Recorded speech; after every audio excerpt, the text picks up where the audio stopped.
ഞാനിപ്പോൾ ഉള്ളത് തൃപ്പാളൂർ പെട്രോൾ പമ്പിലാണ്. അപ്പോൾ 1 ലിറ്റർ പെട്രോളിൻ്റെ കറക്റ്റ് റേറ്റ് പറയണവർക്ക് 1 ലിറ്റർ പെട്രോൾ അടിച്ചു കൊടുക്കുന്നതാണ്. 1 ലിറ്റർ പെട്രോളിൻ്റെ കറക്റ്റ് റേറ്റ് പറയുകയാണെങ്കിൽ 1 ലിറ്റർ പെട്രോൾ അടിച്ചു തരുന്നതാണ്. 96.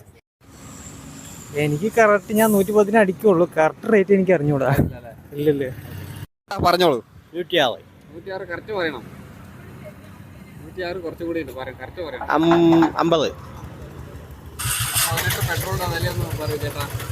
102 രൂപ. ആണോ? പെട്രോളിൻ്റെ കറക്റ്റ് റേറ്റ് പറയുകയാണെങ്കിൽ 1 ലിറ്റർ പെട്രോൾ ഫ്രീ ആയി അടിച്ചു തരുന്നതാണ്. 1 ലിറ്റർ കറക്റ്റ് അറിയില്ല.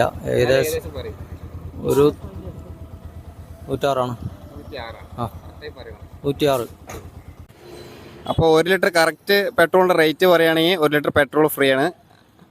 105. 105. 105 110. അല്ല കറക്റ്റായിട്ട് പറയണം. ഓക്കെ 105. പെട്രോൾ 1 ലിറ്റർ പെട്രോളിൻ്റെ കറക്റ്റ് റേറ്റ് പറയാൻ പറ്റുമോ? 104. 104. അല്ല, എല്ലാവരും പെട്രോൾ അടിക്കും, പക്ഷേ കറക്റ്റ് റേറ്റ് ഒന്നും ആരും ഓർത്ത് വെക്കാറില്ല. അപ്പോൾ ഞാനും ഓർത്ത് വെക്കാറൊന്നുമില്ല. 100 200 എന്നൊക്കെ പണ്ടാണ് എല്ലാവരും അടിക്കുക. പക്ഷേ റേറ്റ് വന്നിട്ട് 106 രൂപ 57 പൈസയാണ്.